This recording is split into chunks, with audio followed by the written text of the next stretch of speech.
Over the past few days, evidence is emerging that coronavirus models may have overestimated the pandemic. Even hard-hit areas like Italy and New York may be turning the corner earlier than projected. There is light at the end of the tunnel, and a whole lot of people will have a whole lot of explaining to do as to why we just destroyed the global economy. We will examine the value of hindsight and how shoulda-coulda-woulda will affect the 2020 election. Then, despite months of mainstream media insistence that the Wuhan virus has nothing whatsoever to do with the shadowy Wuhan Institute of Virology, news reports suggest a link between the two. We will take a look at the latest and how a conspiratorial press has abused the term conspiracy theory. All that and more. I'm Michael Knowles, and this is The Michael Knowles Show.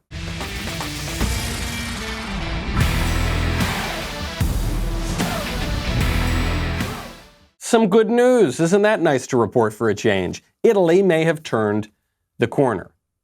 Now, we're just looking at numbers from Friday and Saturday right now. We'll have more numbers, obviously, coming out later this morning. Italy on Friday reported 766 new deaths. That's no good. Brings the total up to 14,681. That's no good. But the fact that it was only 766 deaths and not more than that shows that we're now seeing a slowdown in Italy over multiple days.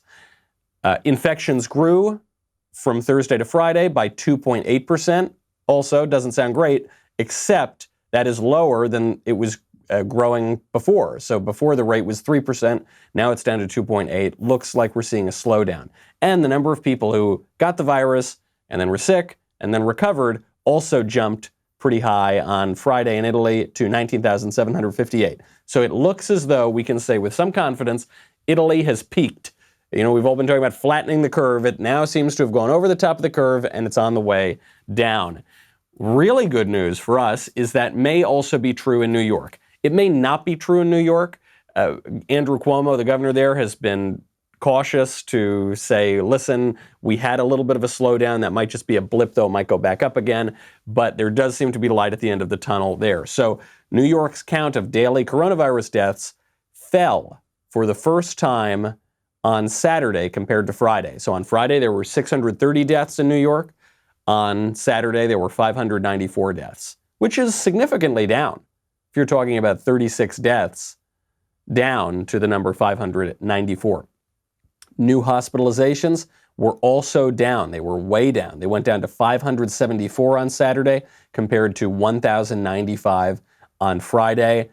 This trend holds for daily ICU admissions that decreased from 395 on Friday to 250 on Saturday. So again, way down. Intubations fell only a little bit, but down from 351 on Friday down to 316 on Saturday. And probably best of all, the discharge rate went way, way up to 1,709 on Saturday compared to 1,502 on Friday. So pretty much every number coming out of New York got better from Friday to Saturday. Might have just been a blip. It still might spike again this week, but across the board, hospitalizations, ICU, discharge, death, all of those numbers going in the right direction, at least from Friday to Saturday. Now, who knows? We'll see over the next few days if New York really has peaked. Even if New York has not peaked, we are seeing evidence that that malaria drug that has been around for a long time, that President Trump and others have touted as showing promise on treating coronavirus, actually is doing a great job of treating coronavirus. Here is just one physician who is seeing a lot of coronavirus patients, who has been prescribing it to his patients, saying that in virtually all cases, hydroxychloroquine has worked. What we're finding clinically with our patients is that it really only works in conjunction with zinc. So the hydroxychloroquine opens the zinc channel, zinc goes into the cell, it then blocks the replication of the cellular machinery. So it has to be used in conjunction with zinc. We are seeing some clinical responses in that regard. There are people that take it regularly for other disease processes. We have to be cautious and mindful that we don't prescribe it for patients who have COVID that are well. It really should be reserved for people that are really sick, in the hospital, or at home very sick, that need that medication. Otherwise, we're going to blow through our supply for the patients that take it regularly for other disease processes. But what you're saying is you're prescribing it and it is working for COVID-19 patients. Every patient I prescribed it to has been very, very ill, and within 8 to 12 hours, they were basically symptom-free. That's a pretty amazing endorsement. The person was very, very ill, and with 8 to 12 hours, it was done. It was all better. Notice he has a word of caution here. He says, look, if you're not showing symptoms, if you're not very sick, do not take this drug. But he's not saying don't take this drug because the drug will make you sicker. He's saying don't take the drug because the drug is so damn good that we don't want to burn through our whole supply. And because some people take the drug for other reasons, not just for coronavirus. In fact, that's the whole reason this drug is working, is because it doesn't need to go through an extensive FDA approval process. It's already gone through that process. The drug has already been around. It's not like scientists had to discover a new drug in a lab, then test it on animals, then test it on people, then go through this whole process. And within 18 months, we still don't have a drug for coronavirus. The drug has been tested for a long time, and it appears to be working on coronavirus. This is great news, right? Of course it is. And nobody could be more furious about it than the mainstream media. We'll get to that in a second. First, got to thank our friends over at Ring. You know, these days, when you got a lot of things being delivered to the door, I bet you're not going out quite as much. You really want to know who that is knocking your door, okay? Who that is ringing the bell. Ring gives you protection at every corner, and it helps you create custom, affordable security for your home. Ring detects motion when people come onto your property, and Ring's video doorbells let you answer the door and check in on your home from anywhere, at any time. Ring helps you stay connected to your home anywhere in the world. Maybe you're at the office, maybe you're on vacation, maybe you're just getting the heck out of Dodge and you want to check in on your house. Well, you can. If it's a surprise package delivery, if it's a surprise visitor, if, heaven forfend, it's your mother-in-law, you'll get an alert. You'll be able to see, hear, and speak to them all from your phone. Get a special offer right now on one of Ring's video doorbells when you go to ring.com/Knowles, K-N-O-W-L-E-S. Start building custom security for your home today. Again, go to ring.com/Knowles, K-N-O-W-L-E-S. You will feel like you are in the future, and you'll be able to check in on your home from anywhere. This is good news. I know we haven't had a lot of good news recently, but good news on hospitalizations, on the death rate, on this drug working, and the media are so upset, specifically on the drug. You know, President Trump does these daily press conferences. He is his own press secretary. They're the best stuff on TV. They are even slightly better than Tiger King, and Tiger King is a great show. We got a few press conferences to catch up on over the weekend. The biggest takeaway I had from all of them is how much the press does not want this pandemic to get better. They seem furious when the drugs work. They seem furious when the numbers are going in the right direction. In fact, one reporter is asking President Trump if he thinks it's really responsible to go out there on television every day and tell people that there's actually hope in the form of this new drug. Mr. President, as President of the United States, your words carry enormous weight in this country and around the world. And while you acknowledge you're not a physician, you do promote these medicines extensively here. How do you not go so far as to be giving medical advice? And you said yesterday you might take some of these medicines even though you don't have symptoms. Are you still planning to do that? And how do you calibrate being enthusiastic and not playing doctor? Because I want people to live, and I'm seeing people dying. And I've seen people that are going to die without it. And you know the expression, when that's happening, they should do it. What really do we have to lose? We also have, this medicine's been tested for many years for malaria and for lupus, so it's been out there. So it's a very strong, powerful medicine, but it doesn't kill people. He's almost flabbergasted, I think. You look at his confusion. You say, Mr. President, your words carry so much weight. Why on earth would you tout this drug that's shown great efficacy at treating coronavirus? Because I want people to live. You monsters, do you not want people to live? Think about how perverse that is. The mainstream media know of this drug, which has been shown to be effective at treating the global pandemic that there is currently no cure for and no vaccine for. And the press are angry that Trump would tell people about the drug. Look also at how the press wants to have it both ways with Trump. They get angry with Trump that he's not acting fast enough, right? They say the administration's bungled response to coronavirus. They're not working fast enough. They didn't have an answer in place. And then the press gets angry that Trump is acting too fast.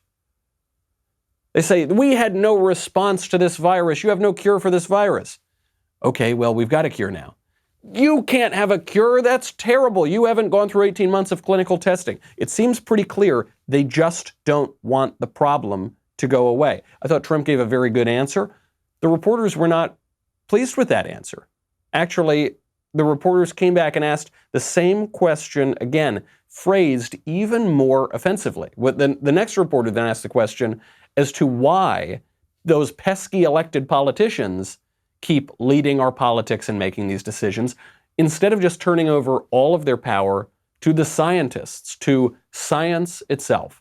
The doctors who are treating coronavirus patients, they have the medical expertise to determine whether or not they should prescribe hydroxychloroquine. And many of them do. And there are already clinical trials in place Sure. looking at hydroxychloroquine. Sure. So They should be finished in about a year. Why not just let the science speak for itself? Why are you promoting this drug? I'm not. I'm just You saying, come very out here- simply, I'm not at all. I'm not. Look, you know what I'm trying to do? I'm trying You to save come out here lives. every day, right, sir, talking about the benefits of I hydroxychloroquine. want them to try it, and it may work and it may not work. But if it doesn't work, it's nothing lost by doing it, nothing. Because we know long-term what I want to save lives. And I don't want it to be in a lab for the next year and a half as people are dying all over the It's already place. out there. Doctors are already able to prescribe it That's off-label. right. Medical I evidence. don't want to wait a year and a half to find out. And only CNN would ask that question. Fake news. Go ahead. So true. Well, actually, let me caveat that a little bit. It's true that CNN is such fake news that they would ask that question. But a lot of reporters in this room are asking this kind of ridiculous question. What that reporter's question boils down to is, Mr. President, why are you being the president? Mr. President, why are you showing political leadership and giving Americans hope and trying to point them in the right direction? Why aren't, look, and then Trump answers, he says, because I want to save lives. He says, look, the drug is out there, okay? The reporter says it like grudgingly. Oh, the drug is out there, fine, okay, there's a cure for coronavirus. Or if there's not a cure, at least there's a good treatment for it. But you don't need to promote it. You don't need to tell people there's a cure. We were hoping this pandemic would go on for 6 months. We were hoping if we were lucky, this thing would go on for 18 months, and then you would lose the election, and then Joe Biden would become president. He probably wouldn't even be aware of it if he got elected, but then we could do whatever we want. And now you're going around our backs, you pesky Donald Trump, and you're giving people hope and showing them that there is a light at the end of the tunnel. How dare you, Mr. President? Why not let science speak for itself? Guess what? Science doesn't act on its own. That's the other side of this. It's not like you put a bunch of microscopes in a lab and you have a couple white coats hung on the wall and then science happens. Okay, science is led by people who follow the scientific method. And then once the scientists do the sciencey things, then you have drugs, which now we have, and then it is up to our leaders to promote those drugs. It is up to our leaders to tell us that those drugs are available, to communicate that to us, to lead in the crisis. And the press hates it that Trump is leading right now. And they apparently hate it that things are going better than before. But the press is not just upset that people have access to medicine that can treat coronavirus. They're now openly furious that people have access to food. We will get to that in a second. First, I got to thank our friends over at Rock Auto. You know how much I love Rock Auto. RockAuto.com is just so much easier than walking into an auto parts store and then someone demanding quick answers of you. Like, is your Odyssey an XL or an EX or an LX? Or I don't even know, all these different letters. And then usually the auto parts store doesn't even have the part you want, so they just go online. They probably go to Rock Auto, frankly, and then they find out that they order it and then they charge you twice as much. That's crazy. Why would you do that? If you have the internet, you have access to the rockauto.com catalog at your desk and in your pocket. And guess what? If you're like me, you don't know anything about cars, even you will be able to navigate the rockauto.com catalog. It's just that simple. They always have the lowest price possible. They're not changing prices like a bunch of gimmicks. They just always have the lowest one possible. It's great. Why spend up to twice as much on the same parts? Go to rockauto.com right now, see all the parts available for your car or truck. Write Knowles in their How Did You Hear About Us box, and then they will know that we sent you. So the press, very upset that people now have access to medicine for coronavirus, If they can't stop the medicine from getting out there, they at least want to stop people from getting access to food. I'm not joking. I'm not exaggerating. One reporter chastised President Trump for allowing grocery stores to remain open. Obviously we know anyone can spread the disease, right, unwittingly. Right. So why even not have a few businesses open? Why not just shut everything down? There are grocery stores that are open, fast food places. Why even take a little chance? Just shut it all We're going to down have temporarily. we'll answer that question later. All I can say is that right now things are looking really good, and opening up with a bang will be a great thing, and there's nobody going to be happier than me. Mr. President, why not let people just starve to death in the apartment pods that the governors are forcing them to remain in? Why are you allowing people's suffering to be alleviated? It is pretty clear at this point, as if it wasn't clear from the beginning. Some of us knew this from the beginning, but at this point it is undeniable. The press does not want this pandemic to lift. They don't. They want the hysteria to remain just as high as they all ginned it up. They want the pain to become more intense. They want to hide the fact that there's an effective drug. They want to keep you from getting groceries so that you go hungry.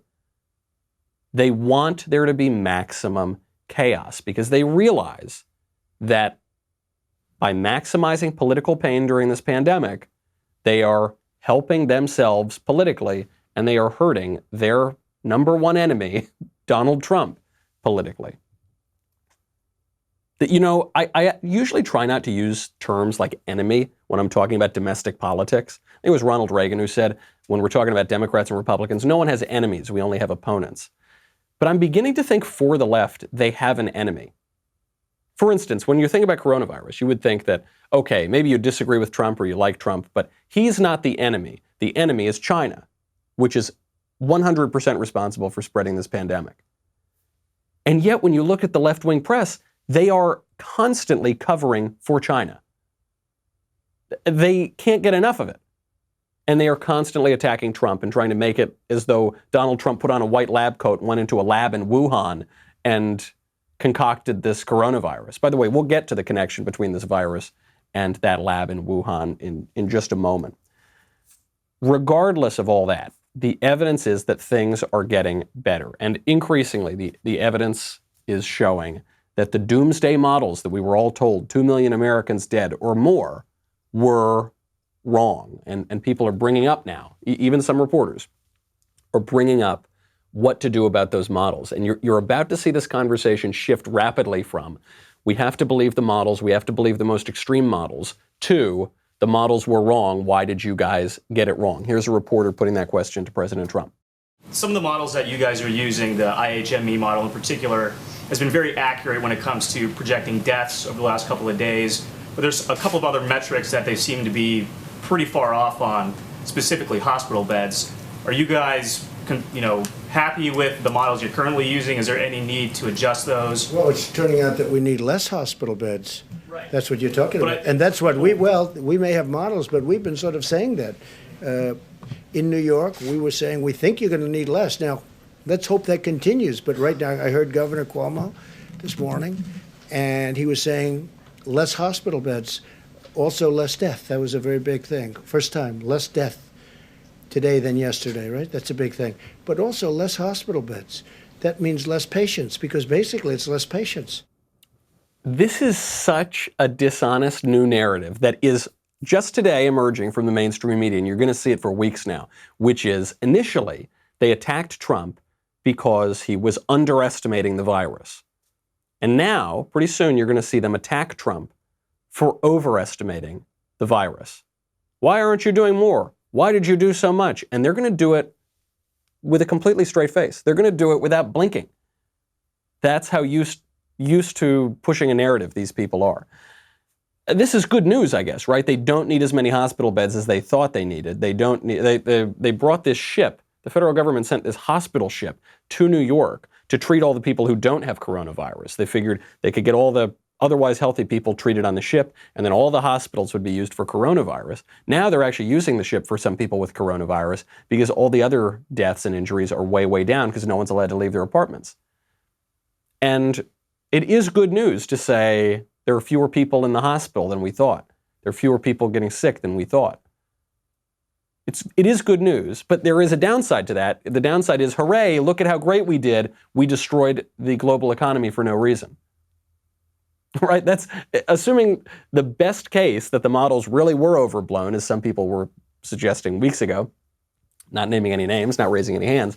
But that is great news, right? Because fewer people then are sick. But then there is a political accountability question, which is, why did we just shut down the global economy? Why did 10 million people lose their jobs within just 2 weeks? Who knows what that number is going to be by the end of this week when we get the numbers on Thursday? So good on the health front, a little tougher on the political front.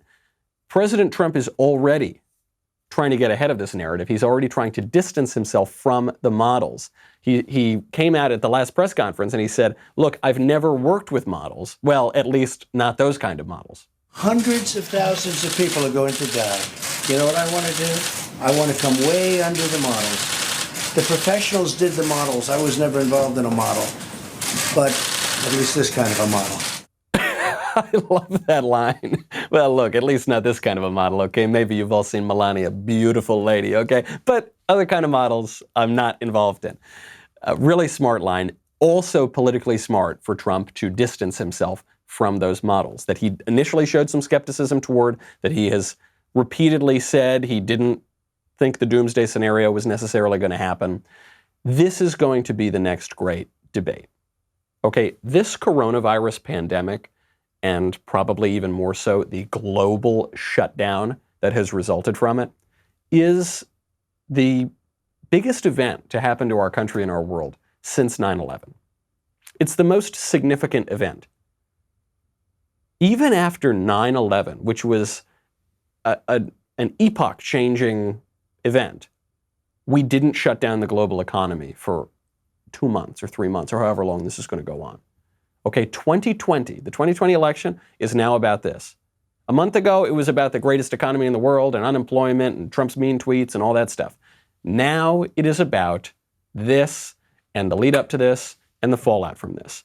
Joe Biden is already trying to rewrite history to make the case that he would have handled coronavirus better than Trump. We'll get to his case, which, as you might expect, is pretty weak in just a moment. But first, I got to thank our friends over at Ebb. Are you restless these days? Are you having trouble sleeping? I know a lot of people are. If you're having trouble falling and staying asleep, it's time to try Ebb. Ebb Sleep is a wearable solution that fits over the forehead and gently cools the forehead to reduce those racing thoughts, allowing people who suffer from sleeplessness to drift more comfortably into a deeper, more restorative sleep. The mind's normal way of dealing with stress and challenges is to be on guard or more vigilant. But brain imaging studies, followed by 3,800 nights of clinical studies by renowned sleep researchers, revealed a revolutionary new way to sleep. I've tried it out. I really, really like this thing because it's so simple. It's not habit forming. It's not a drug that you're going to get addicted to. It cools your brain down in this very cool headband and this gadget. You've just got to try it to believe it. Ebb Sleep understands the uncertainty you may be experiencing at this time. They want to help. You can get $25 off your order right now by using promo code Knowles, K-N-O-W-L-E-S, to save. You can continue to try Ebb risk-free for 60 nights to confirm it's the best solution you've been looking for. Try ebb.com/Knowles. Let Ebb help you get the sleep you need and remove the risk from your purchase. TRYEBB.com/Knowles. Try ebb.com/Knowles and use the promo code Knowles to save. Order today. With everything going on, get the sleep that you need and deserve. You remember Joe Biden? I barely remember Joe Biden. Joe Biden, I guess he's running for president. Joe Biden is already trying to change history and say that he would have handled coronavirus much better than Trump. Here is Joe Biden criticizing Trump for not shutting down travel from China sooner. Got to go faster than slower, and we started off awfully slow. He indicated that I complimented him on dealing with China. Well, 45 nations had already moved to keep block China's personnel from being able to come to the United States before the president moved. So it's about pace. It's about the urgency, and I don't think there's been enough of it. That is an unbelievable criticism. Now, it's going to skate by people who only watch the mainstream media. It's going to skate by people who are kind of casually paying attention to politics. Frankly, it's going to skate by most people because most people, I think, have forgotten that Joe Biden's even running for president at this point. They've forgotten about the whole election. All of the news cycle has been about coronavirus, and Joe Biden is particularly good at revising history and lying with a straight face. Not even because he's so deceitful and duplicitous, but really just because he has no regard for the truth. He just says falsehoods with total ease, with total talent and skill. Just flows right out of him. So, for instance, what he just said, 45 nations cut travel from China before the United States did. That's just not true. I don't even know how to refute that because I have no idea where he even got that figure from. It's just completely pulled out of thin air. But the most dishonest part of that statement is that Joe Biden would have shut down travel from China much faster. We have video recordings. We know for a fact that when Donald Trump shut down travel from China early in January, he was pilloried for it from the left, specifically from Joe Biden, who said that shutting down travel from China was a bad idea and it was xenophobic. Coronavirus emanated from China. A national emergency, worldwide alerts. The American people need to have a president who they can trust what he says about it, that he is going to act rationally about it. In moments like this is where the credibility of the president is most needed, as he explains what we should and should not do. This is no time for Donald Trump's record of hysterical xenophobia. There it is. Now's not the time for that awful Trump xenophobia that says that we're allowed to decide who comes into our country. And maybe, even though we take the highest number of immigrants anywhere in the world, maybe we could slightly reduce that and it would be okay. Or maybe during a pandemic, we should shut down travel from the place where the pandemic started. Crazy ideas like that. He said, we can't do that. We got to leave the borders open. Trump said no. Now we've got the pandemic, which probably one of the most important things to stopping the spread of this virus was shutting down travel from China. And all of a sudden, Joe Biden comes and says, yeah, he didn't shut down travel soon enough. Does Joe Biden just forget what he said? Possibly. I guess he might forget what he said. He clearly doesn't have a grip on very much these days in the way of either political issues or his own memory. But the media are already playing into this. We'll get to how that is in just one moment. First, I got to say goodbye to Facebook and YouTube. By the way, I also want to give a little plug out right now. Glenn Beck has a new book out called Arguing with Socialists. And once we move past this coronavirus thing, we're going to probably spend the rest of the year arguing with socialists. So it's a good book to get a primer on that. You can get that book now on Amazon or wherever you buy fine books. And if you haven't had a chance to check out the All Access Live show, you should check it out. It's been a lot of fun. That's happening every day at 8 p.m. Eastern, 5 p.m. Pacific. I call it a show. It's not even really a show. We just turn a webcam on and we hang out. Last time, we were doing everything from, I was talking about what drink I was about to make and answering some personal questions to reading Dante, because someone asked me a question about Dante. It's kind of just whatever. We're really hanging out. It's meant for our All Access members, but we are opening it up during this quarantine to all of our members. So come check it out. We should all be hanging out during this isolation anyway. If you are not even a basic member, you got to go to dailywire.com/subscribe. We'll be back with a whole lot more.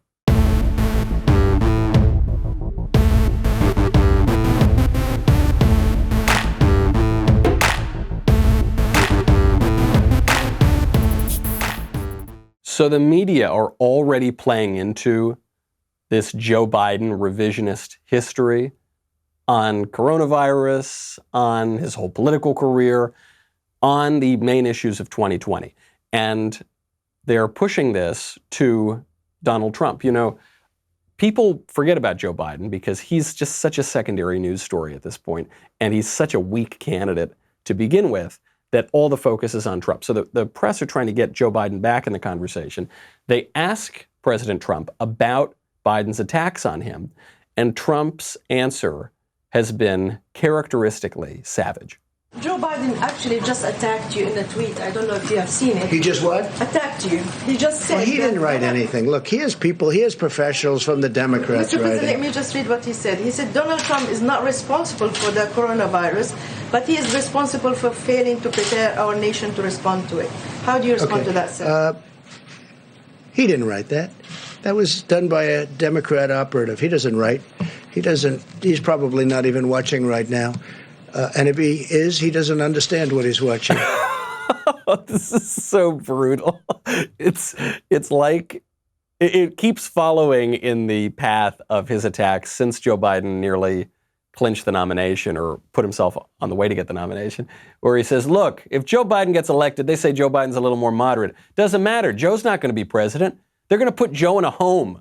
Okay, Joe's going to be in a home watching TV. It's fine. He's not going to know what's going on, but that's okay. It's going to be all of his staff and his cabinet running things. And that's true. Joe Biden does not write his own tweets. Donald Trump writes his own tweets. How do we know that? Well, one, because he's been doing that for as long as Twitter's been around, and he gets himself in trouble for it.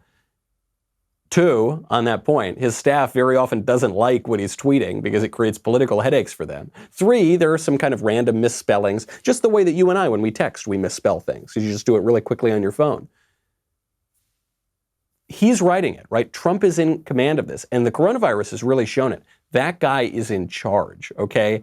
That guy, love him or hate him, agree with him or disagree with him, he knows what he's doing. Joe Biden, that's not the case. He can't get a word out of his mouth without flubbing it.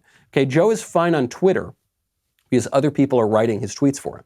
Joe is fine on podcasts because other people are speeding it up, for one. They're literally speeding up the pace of his voice, and they're editing it extensively so that you don't have the ums and the ahs and the weird things that he's saying. They've actually done it too much. It moves too fast and it's too tightly edited that you can hear that there's nowhere even to breathe in the podcast. Not that anyone's going to be listening to that podcast. But Joe just speaking off the cuff is awkward and usually incoherent. He's been going on friendly media to try to get his message out. It's mostly turned into nonsensical blathering. Here's Joe Biden on ABC News with former Clinton communications director George Stephanopoulos. Doesn't get more friendly than that, and Joe still can barely see his way through the interview. We cannot let this, we've never allowed any crisis from the Civil War straight through to the pandemic of 17, all the way around 16. We have never let our democracy take second fiddle. We can both have a democracy and elections and at the same time correct the public health. Can anybody tell me what that means? Could anybody tell me from the beginning to the end of that clip? And since we had in the civil and the flu, and we've always been having and have our cake and not make hay while the sun shines, and 30 days had September, April, June, and November. Public health. I think the point, at the very end, you could see he got to his talking point, which is we can protect our freedoms, but we can protect public health. Nothing he said in that statement up until that point, which he didn't even totally get out. I'm just reading into what he, I think, was trying to say. Nothing up until that point in that statement had anything to do with that. The guy doesn't know what's happening right now. Okay, he doesn't. It's not even just an age thing. Joe Biden has always been a bumbling, jumbling, not all that with it, glad-handing empty suit of a politician. But it's gotten especially bad now because he's not even the man he was 4 years ago.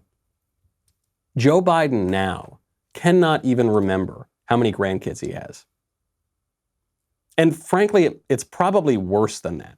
It's probably the case that Joe Biden can remember how many grandkids he has, but he just doesn't want to acknowledge one of them because one of his grandkids is recently born within the last couple of years and is the illegitimate child that his son Hunter had with a stripper. And Joe Biden doesn't want to even acknowledge that grandchild. Here's Joe. It's been changing every few days, but here's Joe recently on air saying that he's got 5 grandchildren. I've been doing that forever, though. There's a deal we have. I have 5 grandchildren, and Okay, that is not true. Like many things that Joe Biden says, it's just factually not true. Joe Biden has 7 grandchildren. Now, Joe says 5 grandchildren. He forgot about 2 of them. Okay, maybe Joe is just losing it a little bit. So in the next interview, Joe Biden has his wife Jill on. Jill clearly a little bit more with it. But even Jill doesn't seem to remember how many grandchildren they have. Jill says the number is just 6. So my name is Jill, and this is my husband, Joe. And your children may not know, but we have 3 children, and we have 6 grandchildren. Still not true. You have 7 grandchildren. Now, Jill just can't rely on the excuse that she's lost her marbles. I don't think Jill's lost her marbles. But Beau Biden, Joe Biden's late son, had 2 kids. Hunter Biden, Joe Biden's degenerate son, has 5 kids. They appear now, I mean, if it were just Joe, I'd say he forgot the number.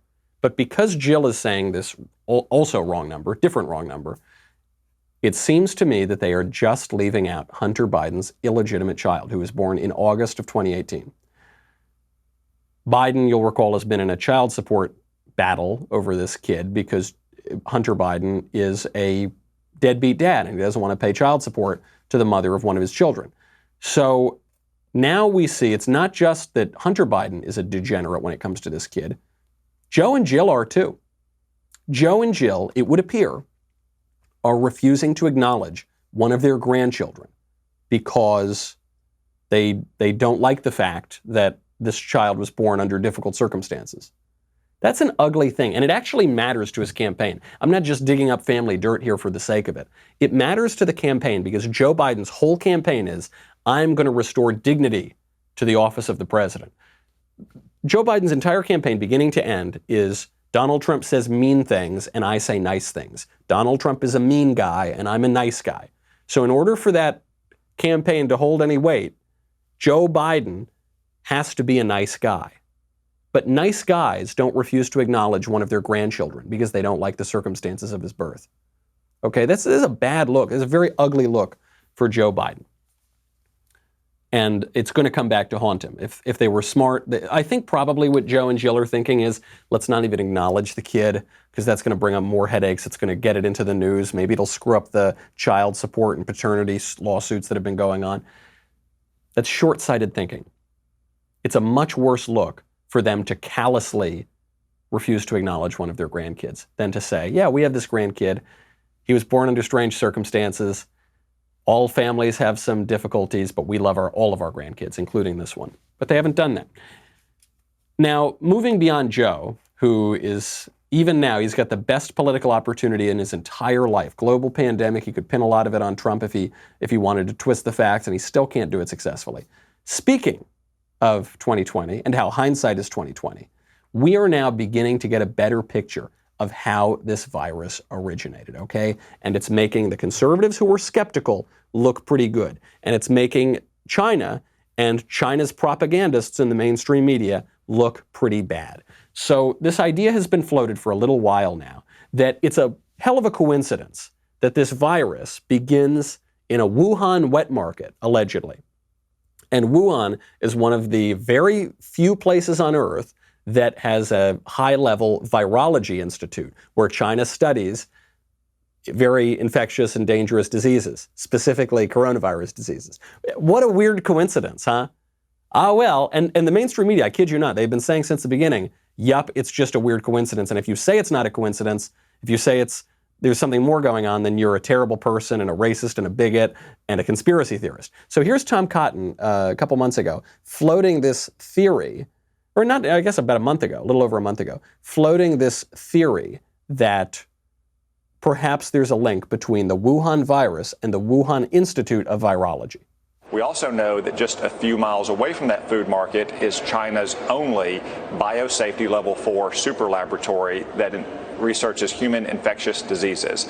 Now, we don't have evidence that this disease originated there, but because of China's duplicity and dishonesty from the beginning, we need to at least ask the question to see what the evidence says. And China right now is not giving any evidence on that question at all. So this super lab that you referred to, this super lab is the only one of its kind in this area, in Wuhan, in the province, that area. And what do they do at this super lab? It's unclear, Maria. We have such laboratories ourselves in the United States run by our military, in large part done for preventative purposes or trying to discover vaccines or to protect our own soldiers. China is obviously very secretive about what happens at the Wuhan laboratory. We don't know, again, where this virus originated. That's why it's so important that we at least ask the questions and get the evidence. But China continues to block our ability to ask those questions and get that evidence. Totally measured, totally reasonable. He's not saying that Xi Jinping threw on a lab coat and created this bioweapon and unleashed it on the world. He's saying there might be a link between the Wuhan Institute of Virology and the virus that began in Wuhan, and we should look into that. And even if it was an accident, we should look into that. Now, lots of evidence is emerging that he was right. But guess what? At the time, when he said that, the left called him a conspiracy theorist. All over the pages of the mainstream media, all on television. Tom Cotton's a conspiracy theorist pushing a debunked, discredited conspiracy theory, right? Except it wasn't debunked. I guess it's being rebunked right now because a lot of evidence is emerging that he was right and the media were wrong and they were propagandizing for China. So Jim Garrity at National Review had a great piece on this, outlining the evidence the other day, and most of the piece is quoting this guy Matthew Tai, who creates YouTube videos and who says that he's found the source of the coronavirus. Here are just a smattering of facts. Go watch the YouTube video. Go read the piece at NR. The Wuhan Institute of Virology in China posted a job opening on November 18th, 2019. So right around the time that we're seeing this thing crop up last year, asking for scientists to come research the relationship between coronavirus and bats. Just a coincidence though, probably, right? It's just what are the odds?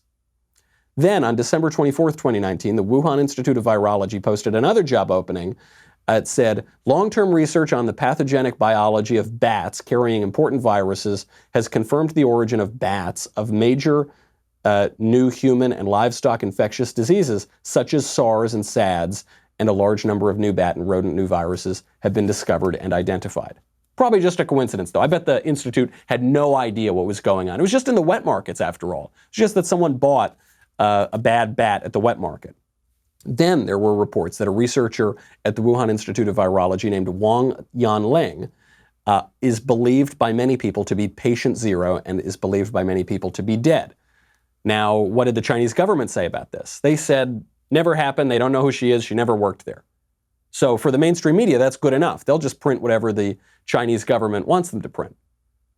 For maybe ideological reasons and also financial reasons, because China buys up so much American media. Now, this woman, Wang Yanling, is still not listed on the Institute website, but she is listed on the Institute website, but her photo and her biography have been removed. There's still a link there, but the link is now dead. So there's clearly a connection, right? South China Morning Post, which is not an anti-Beijing newspaper. It's actually generally friendly to Beijing. They posted on March 13th, quote, according to the government data seen by the Post, a 55-year-old from Hubei province could have been the first person to have contracted COVID-19 on November 17th. Now, the Institute denied that this person, Wang Yanling, existed. Then, when they got called out on that, they said she did work there, but she no longer does work there. And most importantly, she's not accounted for. They have no idea where she is. Another report around all this time from Chen Huangjiao, pardon my pronunciation, who's a researcher at the Wuhan Institute of Virology, said that the director of the institute was responsible for leaking the coronavirus. There's just another report, just adding to the mountain of evidence that may or may not be true, but a lot of it's adding up. Here's another crazy aspect of this that we're getting from all these reports. We were told that the Wuhan wet market that spread the virus was responsible because some people hunted bats and they sold the bats at the wet market and the bat had the disease and the disease spread to everybody. Remember, the whole virus came from bad bat soup. Don't eat bat soup. Don't eat pangolin. Okay. Now there is evidence that the bats that carry this coronavirus do not occur naturally around Wuhan. You can't just go to a cave in Wuhan and hunt this bat and that's where you're going to get it. That the bat would have to come from someplace else, maybe through the Wuhan Institute of Virology. Just another strange suggestion. Another researcher, Xiaobo Tao, who goes by a couple other names, a scholar from South China University of Technology, recently published a report that researchers at the Wuhan virus laboratory had been splashed with bat blood and urine, and they were quarantined for 14 days because of some kind of accident at the lab.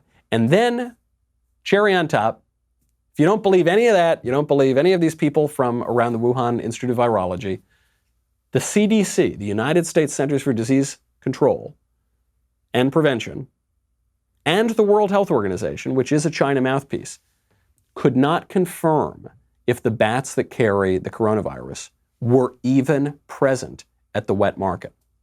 So now you're talking about, well, a China source, which is WHO, and a US source, CDC. Neither of them can confirm that the bats that spread the disease were even there at the Wuhan wet market. All these little pieces of evidence start to be adding up and start to dismantle this idea that China, the government, knew nothing about this whatsoever. It had nothing to do with the Institute of Virology. And let me tell you, if you believe that it did, you're a crazy conspiracy theorist.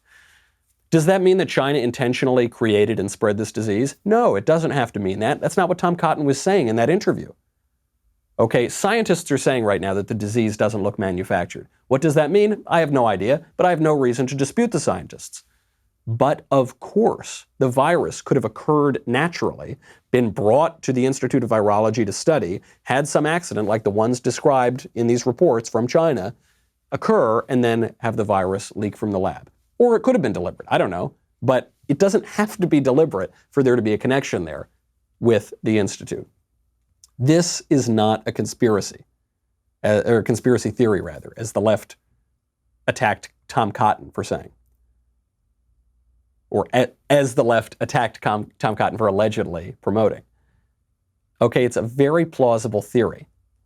Actually, when all of that adds up, it's just common sense. Even the Washington Post now, by the way, the people who were calling it a conspiracy theory, they now admit it. From David Ignatius, how did COVID-19 begin? Its initial origin story is shaky. U.S. intelligence officials don't think the pandemic was caused by deliberate wrongdoing. The outbreak that has now swept the world began with a simpler story, albeit one with tragic consequences. The prime suspect is natural transmission from bats to humans, perhaps through unsanitary markets. But scientists don't rule out that an accident at a research laboratory in Wuhan might have spread a deadly bat virus that had been collected for scientific study. So they have to begin with their defense of the Chinese government. They have to begin, look, it's not deliberate, okay, it could have been at the wet market, even though we don't have any evidence that the bats were even there. But, okay, it could have come from this research laboratory as an accident. And then, unbelievably, he goes on to attack Tom Cotton and still kind of hold on to this conspiracy theory idea, even though what Tom Cotton said is essentially what this guy just admitted in the Washington Post. Two big takeaways here. One, we need to know how the disease started. If China intentionally unleashed this thing, then we're at war. If China accidentally unleashed this thing, then we're in the most tense global conflict you can be in, short of war. If it's just a coincidence, then the mainstream media still acted recklessly to ignore all of the evidence on the other side and dismiss even the suggestion that there might be a link between the Wuhan virus and the Wuhan Institute of Virology. Second big takeaway here.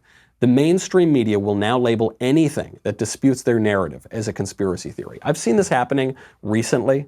Okay, it's been increasing. I don't like conspiracy theories. I'm in no way an adherent to conspiracy theories. I always prefer simpler answers to things. But the left is now abusing the term conspiracy theory in exactly the way they've abused the terms racism and sexism and bigotry and all of that to mean to mean basically anything that they don't like. Here's an example. I was recently doing a little research on cultural Marxism. Cultural Marxism is a more recent form of Marxism after Karl Marx himself, which applies tenets of Marxism, which would typically apply to economics and politics, to the culture. Cultural Marxism has a long intellectual pedigree. It begins most conspicuously with an Italian thinker, Antonio Gramsci. Now, I studied a lot of Italian literature and Italian writing when I was in college, so I've known about Antonio Gramsci for a long time. I was taught by mostly left-wing professors. This was, obviously as establishment as it gets when I was in college, right? I've now learned that the phrase cultural Marxism, according to the mainstream media, is a conspiracy theory. And most remarkably, they call it an anti-Semitic conspiracy theory. because some cultural Marxists have been Jews. Now, most people who know nothing about cultural Marxism, who know nothing about these writers, they'll just read that and they'll say, okay, it's a conspiracy theory. Anybody who uses that phrase is a conspiracy theorist. But if you have any historical literacy on this topic, you know that cultural Marxism has been around for a long time. There are many Marxists who have referred to themselves as cultural Marxists, who want to apply the tenets of Marx to the culture, and that the father of cultural Marxism isn't Jewish. He's an Italian guy named Gramsci. How is that anti-Semitic? I guess it's Italophobic, maybe, I guess, but it's certainly not anti-Semitic. But what the mainstream media are counting on is that you have no idea who Gramsci is, or you have no idea what Marxism even is, and certainly as it applies to the culture, you have no idea what ideas like cultural hegemony and the long intellectual history of this topic is. They just want to shut up people who cut through their own narrative. Ironically, in this case, or perhaps expectedly in this case, cultural Marxism. And it's the same thing we're seeing here. If you cut through the mainstream narrative, which is carrying water for China, and you say, maybe we got to take a look at this lab that's a couple miles away from where they say the virus was discovered, the lab that's studying coronavirus in bats, maybe there's something there. They tell you, no way, you're a crazy conspiracy theorist. Well, now we've punctured that veil. The only conspiracy theories are the propaganda being peddled by the mainstream media to cover up for very, very bad actors around the world. There's some good news that we're seeing the light at the end of the tunnel, but now we're going to have to look backward and figure out who got us to this unprecedented moment of a global shutdown in the first place. There's going to be a lot of value placed on hindsight, and that hindsight is probably going to determine how we look into the future and how we look at 2020. All right, that's our show. I'm Michael Knowles. This is The Michael Knowles Show. See you tomorrow.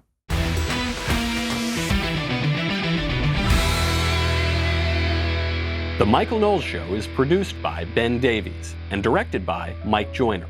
Executive producer, Jeremy Boring. Supervising producers, Mathis Glover and Robert Sterling. Technical producer, Austin Stevens. Assistant director, Pavel Wadowski. Editor and associate producer, Danny D'Amico. Audio mixer, Robin Fenderson. Hair and makeup, Nika Geneva. Production assistant, Ryan Love. The Michael Knowles Show is a Daily Wire production. Copyright Daily Wire 2020. The Matt Walsh Show, it's not just another show about politics. I think there are enough of those already out there. We talk about culture because culture drives politics and it drives everything else. So my main focuses are life, family, faith. Those are fundamental, and that's what this show is about. I hope you'll give it a listen.